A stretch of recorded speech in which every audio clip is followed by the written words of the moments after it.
Exactly, about 200 moms and including dads with Moms Demand Action are all scattered out all across the Capitol right now, and they're passing out flyers just like this. And they're also hoping to talk to lawmakers, hoping to shed light on House Bill 2951. It was just packed from floor to floor. All 5 floors of the rotunda was packed with teachers, with support staff. It was just unbelievable. I've never seen anything like that. Morning, Dan and Jasmine. Well, we're checking with the city to see when they'll be moving those streetcars. I had to get it in there, but we are checking with them to see when they'll be testing them. There's still a lot of unanswered questions about this shooting, mainly about what exactly happened to that patron, that citizen that shot and killed that suspect. We just got to the scene and you can see it's very active. I want you to take a look really quick. You can see that there are 2 cars crashed off. This is near North Post Road in Canton Place, and we're just trying to gather more information. This has brought out a lot of people to take pictures of this massive hole where pieces of the street collapsed.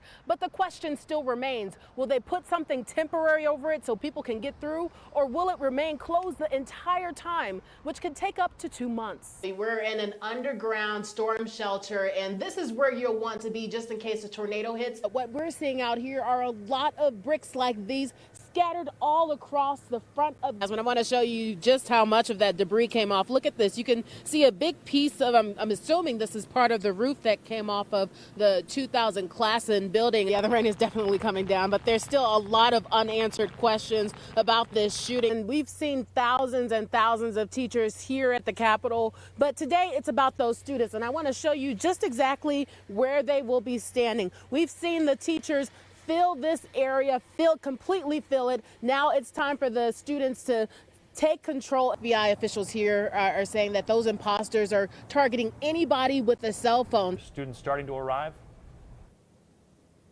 Good morning, Chris and Jasmine. Not just yet, but we did just notice that a Luther squad car just pulled up, and we know that this is put in place for extra security measures after yesterday's stabbing right here at Luther High School. As you can see, it's very quiet in here. Of course, security is here, maintenance. We've maybe spotted 2 teachers, but I think they might be roaming around right now. But in about 2 hours, parents and teachers will meet right here on the 4th floor of the rotunda to continue the fight that the teachers left once when they had to go back to the classroom.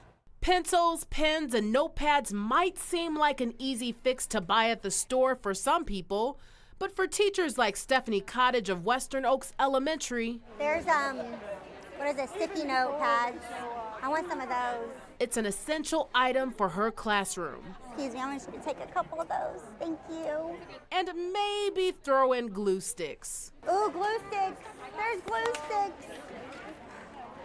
I need glue sticks. Feed the Children Teacher Store had its grand reopening Tuesday as they expected 1,000 teachers from all across the state to line the outskirts of the building. This is our way of helping to minimize that investment that they have to make on their own. We want to support teachers. We want to support education. Whataburger also made an investment to the students by donating $15,000 to the store. I think I can speak on behalf of everyone here at Whataburger when I say how thankful we are for the hardworking teachers who play such an important role in shaping the students' lives in Oklahoma.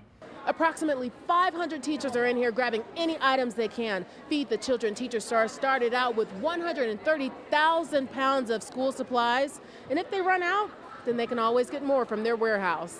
One teacher told us events like this means the world to her. I have low-income families that I serve as a teacher, and this has allowed me to drop almost everything off my school supply list. And hopefully keep them from spending hundreds of dollars on school supplies, such as glue sticks. I'm good. Thank you. Shardaa Gray, Fox 24. Wow, that's a really, really big hole. A washed out bridge has drawn a lot of attention to the intersection of West Main and Willowway Drive. I saw it on the news this morning because I get up so darn early, and said, what? So I met my friend Cindy and said, okay, we're walking down to look at this. even a beaver had to get a close glimpse in the early hours of the morning. City of Norman officials say Tuesday night storms contributed to the gaping hole, saying it's the worst bridge in town out of 75, which they were aware it needed to be fixed. Neighbors expect to see more traffic flow than before. It's Main Street, aptly named. There's a lot of traffic, so there's going to be a lot more traffic going down my neighborhood today as everyone is surprised by the destruction. This has brought out a lot of people to take pictures of this massive hole where pieces of the street collapse. But the question still remains, will they put something temporary over it so people can get through, or will it remain closed the entire time, which could take up to 2 months? This is a main artery. That's where it gets tricky. We've got your back on the breakdown of the process to get this fixed and how it will affect the public.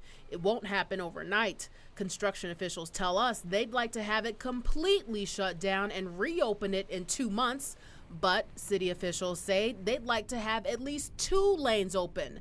They went on to say school starts tomorrow for Norman, and this is a normal bus route. So the city is in negotiation with ODOT and the company to figure out if it's possible to have traffic still flow through as they work to fix the bridge. If it comes back and it's less floodable and, better for the citizens, then that's obviously the right thing.